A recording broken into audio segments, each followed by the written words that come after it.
Welcome to ThinkTech on OC16, Hawaii's weekly newscast on things that matter to tech and to Hawaii. I'm Duke Oishi. And I'm Donna Blanchard. In our show this time, we'll take a trip to Kawainui Park in Kailua and learn how to fly drones from some of the experts there. It was great to meet them and see the drones and learn how drones fly and how beginners can fly them.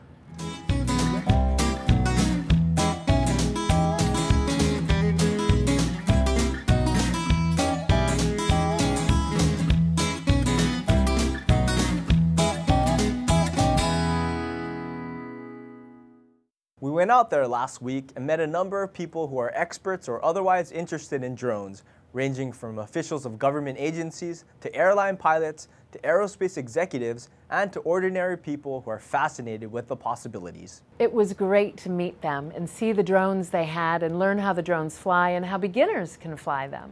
We asked them who they were, what they did, and why they were interested in drones. I brought out 3 drones, and I'm not going to fly all 3 of them. I'm just going to fly the one. I'm going to have Ali fly it. I want to demonstrate how simple it is to control this thing. I'm trying to develop something so that when if the FAA ever gets their act together and allows commercial operations, that I'll have something that's available to do crop monitoring. And we'll go through that, and I'll point these things out to you. Okay. And then I'll take it off and put it at a hover, and then I'll let you take the controls. I'm excited. I hope I don't crash. Not allowed to crash. Not allowed to crash. No. We've got a gathering here today of practitioners in the world of unmanned air vehicles, UAVs, really in the small UAV or SUAV category, even down smaller than that in the expendable or XUAV category, that are interested in taking the evolving capability in UAVs and making it useful. We've got people from agriculture, people from aquaculture.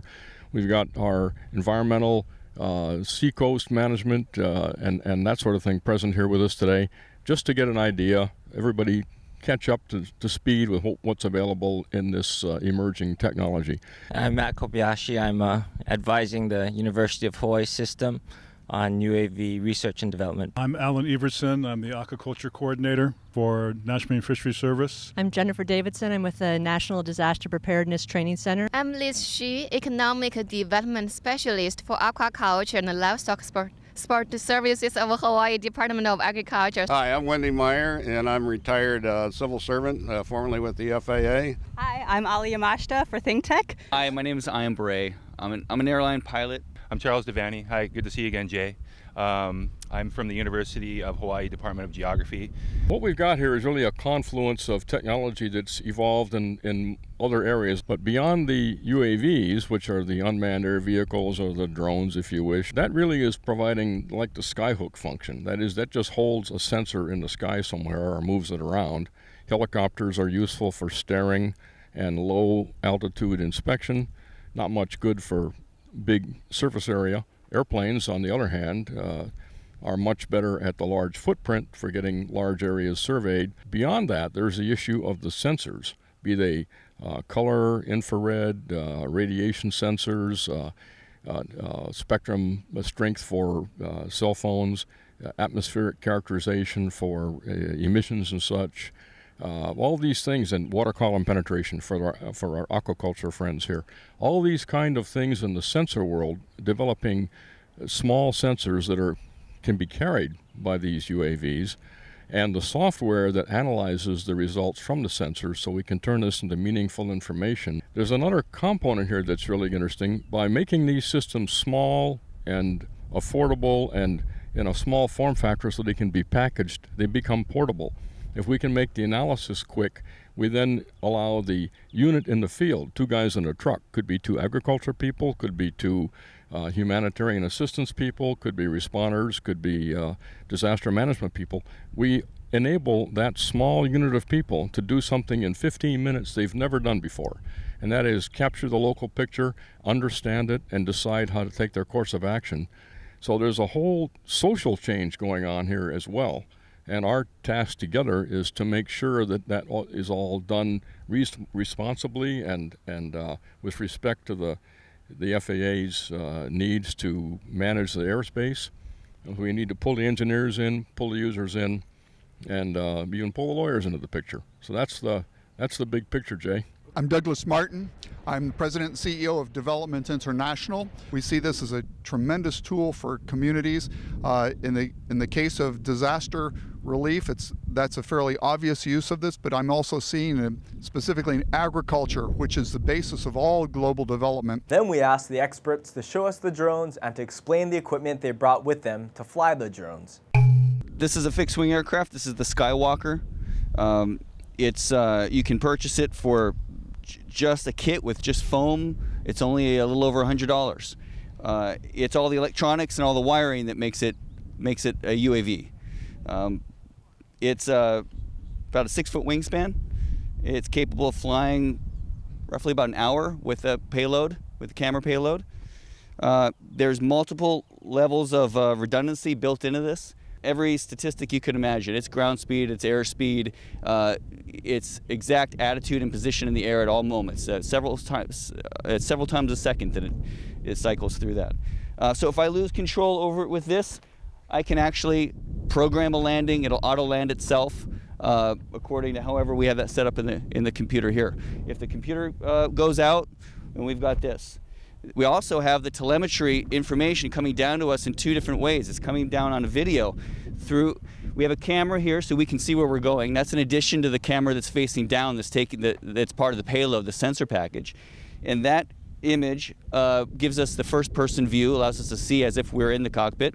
And then overlaid on top of that, we have what they call an OSD, on-screen display. It takes the telemetry information from the autopilot and puts it over the top. And if you zoom in here, you'll be able to see some of that on this monitor here. This is a galley. It was made by a helicopter outfit. At the time, it sold for about $300. This, on the other hand, is the world-famous Phantom aircraft. I'm sure you've seen this in the news. They're everywhere. It's a GoPro camera. That's a standard configuration. It comes with the transmitter, the airframe, the battery, one battery, but no camera, for about $500. This is made by DJI, as is this. Now DJI is a Chinese firm. Last year they did $131 million in sales. The company's only 3 years old. They have 900 employees, and the only thing they build are these drones. We're trying to meet what we think, or what I think, is going to be the FAA requirements. The FAA requirements are line of sight, visual line of sight unaided. You can use sunglasses or prescription lenses, but no binoculars. The other thing is it has to stay below 400 feet. So what I'm trying to demonstrate is that basically a farmer with a minimal amount of training can get one of these things and start getting useful data. Okay, well, this is the transmitter. It'll be at a hover, and you can just take this and push it all the way up. It'll go up to 45 feet, and it'll stay there. Yeah, so if you push that this way, it'll turn that way. My name is Art Castaldi. I'm just a pilot for these guys. I help make sure that their vehicles are airworthy, and we help tune them, and I'm the catch guy. This is my wife Marge, and she's a beginning pilot here. Let me show you the game we're going to use to get her into, and we can even do some of that today. It's called Instant Eye, which is certified by the FAA at this point in time. It's got 3 cameras on one end here, and it's got all the automation needed to fly it. First, we saw small high-tech drones fly and learn how to control them. Okay, all the switches in the correct position. So now I bring these 2 back, and the motors start. I bring this up. And it takes off. Wow. And I stop it right here, and it's hovering. Now, I can adjust for wind right here with the gain. There it's real high, and you see it's kind of jittery. Now I bring it back, and it smooths out. So you want to set it for the wind so you get the best visual. Now, I'm just going to move it away from us a little bit. That'd be so cool. Okay. And then you have the controls. Now push that all the way up. There it goes, and it goes up to 45 feet. Now, if you push this one forward, it'll go forward. Now let it go, it stops. Push it to one side, it goes over, and it stops. Push it the other way, and let it go. Oh, it's fast. It stops, yeah. We're going to do a droney. You heard of a selfie, right? Yes. Okay, well, we're going to do a droney. And the droney is, we come down, and we come toward us. Smile, you're on candid camera. This just shows you that I can grab this thing, and I can pull it away. And it goes right back to where it was. Okay.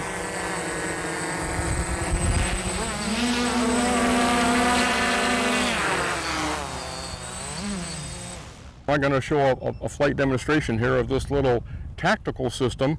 We've gone through the pre-flights. We've made sure that the battery voltage is good. We have the GPS correct. We have the heading right. Everything that we can test is working. The next thing is to hit the power button and get it out of here. So we've got it set for 100 feet. It's going to climb rapidly to 100 feet and then just stay overhead. So I'm going to show you. I have to push this motor button here. See the motor button there? And here we go. And it'll sit there at 100 feet because we've programmed it to go to 100 feet.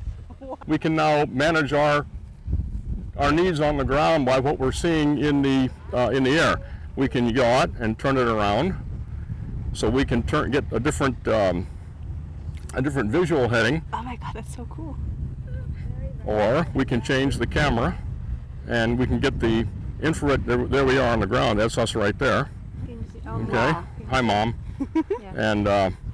And we can make it go forward or back. We'll get back to the heading we want again. There's our heading of about 70 degrees. Now watch this. We'll just go forward and make it go forward across the sky into the sun. How fast does it go? About 40 miles per hour. Or we can bring it back. We can go left. We can go right.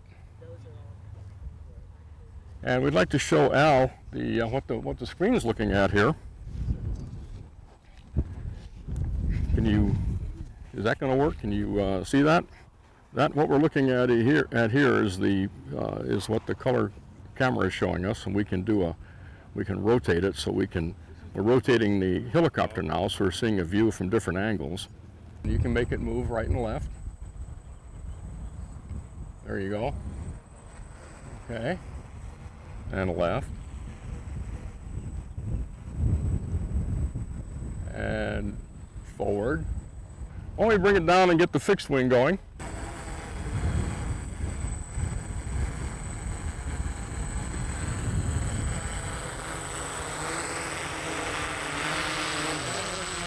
We are so excited to be here today. We love drones. They're very easy to operate and very impressive in performance. I'm going to start taking lessons from Art and really learn to fly. So I'm really excited about the whole experience. Then we saw the larger, faster, fixed-wing drones fly, and that was very impressive.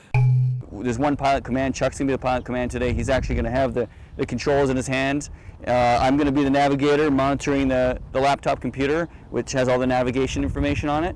And then we usually have a third spotter, which is always available to make sure that the plane never leaves line of sight. And if there's any other air traffic, we're able to call off the air traffic and determine whether there's any sort of traffic incursion. It's going to take off, and it's going to reach an altitude of 80 meters, and it's going to achieve its first waypoint over in that corner. It's going to work a lawnmower pattern out to the edge of the field.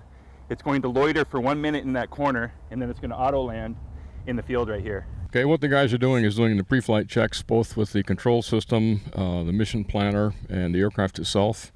That's all been completed. So they'll verify that there are no checks yet to be made. Pattern's clear. We're set to go. Okay, there's the motor up.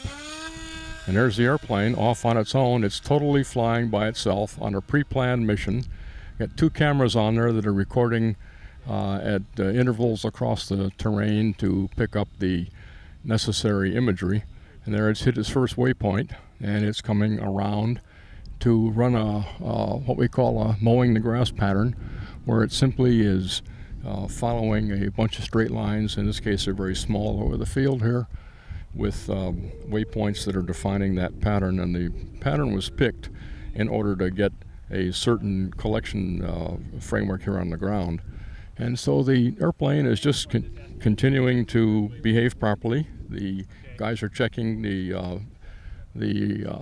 position on the ground, checking the system's data through the downlink to the radio station and to the hand station. The airplane is crabbing significantly into the wind as it's holding its own against this 25-knot wind. The pilots are fully capable of flying it manually from a safety and reliability and recovery perspective, but flying it for the precision of putting the cameras in the right place to get the right imagery on the ground is what we use the automation for. Now it's entering the autoland, is on what we call the downwind leg of the landing, and it'll make a left turn, which we would call base leg. There's turning onto base and coming down in altitude as it should be, and then it's on its final, and Chuck will trim it up on the final if he needs to put it along the edge of the field, which is what we like to do.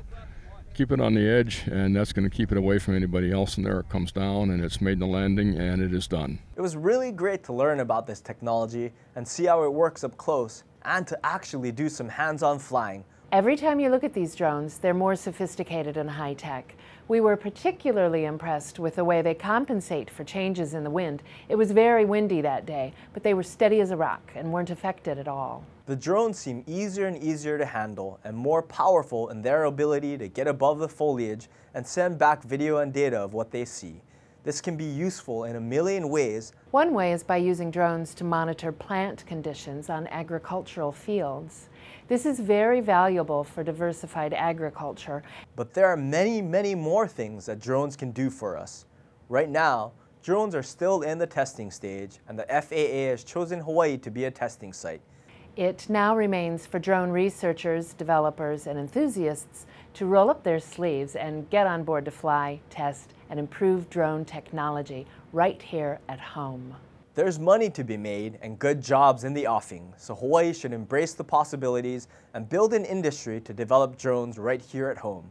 This could be a great space for entrepreneurs and a great boost for tech in Hawaii. It's a natural, given our weather and topography. So if you're studying or interested in studying engineering, aeronautics, materials science, or imaging and sensor development, you can certainly participate in developing drone technology for a myriad of useful purposes. The future of drones is upon us. The time is now. Carpe diem.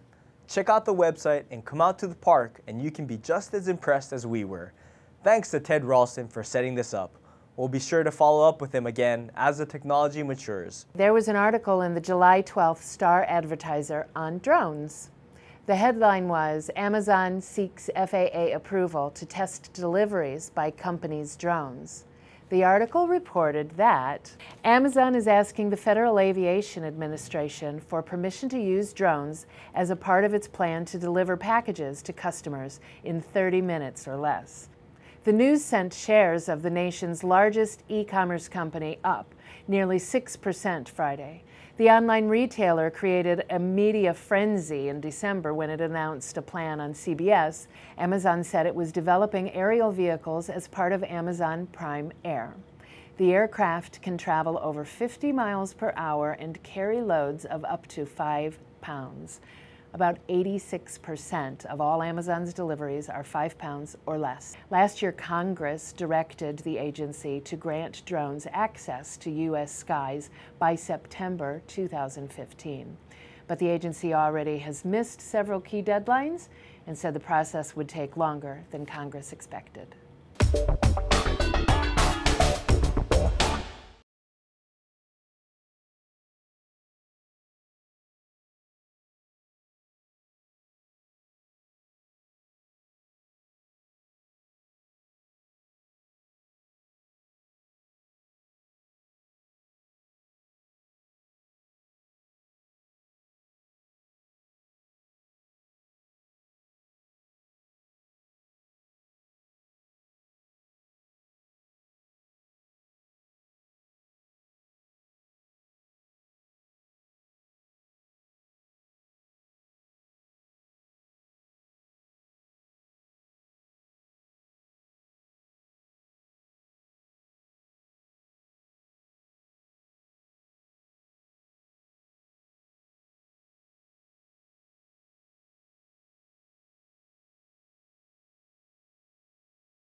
And now, let's take a look at our ThinkTech calendar of events going forward. ThinkTech broadcasts video and audio for all of our talk shows live on the internet from 1 o'clock to 5 o'clock p.m. every weekday afternoon. If you missed a show or want to replay or share any show, they're all archived on YouTube. Visit thinktechhawaii.com for our live stream and YouTube links, or to join our email list and get these links and advisories on our upcoming shows. We also invite you to be a part of our live audience at our downtown studio in Pioneer Plaza. Contact Jay at thinktechhawaii.com. Raise your awareness in every way on ThinkTech.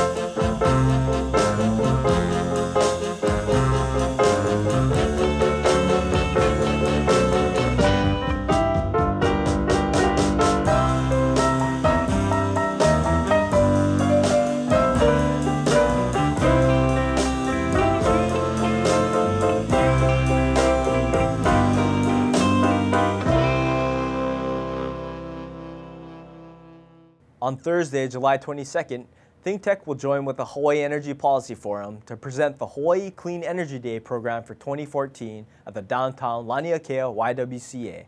You can sign up to attend this program on hawaiienergypolicy.hawaii.edu. And now, here's this week's ThinkTech commentary. I'm Donna Blanchard, and this is a ThinkTech commentary. I'd like to talk about communication. When it is good, it is such an amazing thing. You know, that feeling when you're with someone who can literally finish your sentences accurately. It's an awesome feeling when you tell a story and someone not only hears the facts of it, but they understand, they empathize with you, and they embrace the deeper meaning of your reactions to the moment.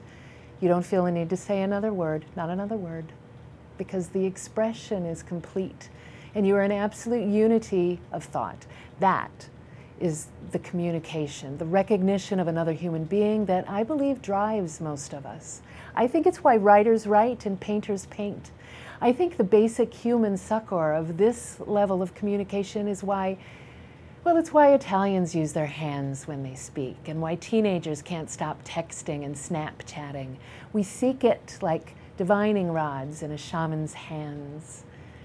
And when it is bad, oh my, is there anything more tortuous than the feeling of not getting your point across, of not being heard?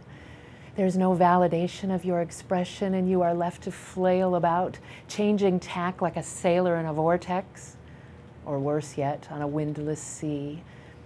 To try to share your individuality with another person and see that look of non-connection, misunderstanding, or vapid blank stares. Nothing short of tragic. To try to give of yourself and watch that energy fall to the ground is to lose a piece of yourself. That struggle to connect, to feel your message fully accepted by another is all. It is why singers wail and poets lament. It is also why Italians use their hands when they speak, and so many of us can't stop Facebooking, Instagramming, tweeting, texting, and Snapchatting. But what can we do when we cannot find a connection? This is what either drives us from our beds every morning or makes us want to never leave the comfort of our pillow. This is the question that ignites the gregarious extrovert or defines the recluse. Maybe I'm being dramatic. That's happened once or twice before. Perhaps this constant yearning for communication belongs to us artists. But I must assume that the audience for our art is answering their own need to establish resonance with another, to connect by way of our expression and thereby share humanity with another soul. It only takes one, after all. Yes, celebrity born of connection on a grand scale like Jack Kerouac or J.D. Salinger, the Beatles, Oprah, and Picasso. It must be mind-boggling to stand in that public embrace, but we all have something to say. Don't we all yearn for at least one other person to witness the inner machinations of our minds and our hearts, to witness our existence here in this moment? Do you hear me? I guess we'll just have to continue to express what is inside of us in the way we dress and walk and talk, in what we say and do as we go through each day. And we can choose to be what we seek. We can see and listen to hear and receive and be grateful for those moments of communication that are our communion with humanity. I'm Donna Blanchard, and this has been a ThinkTech commentary. We'll be right back to wrap up this week's edition of ThinkTech. But first, we want to thank our underwriters.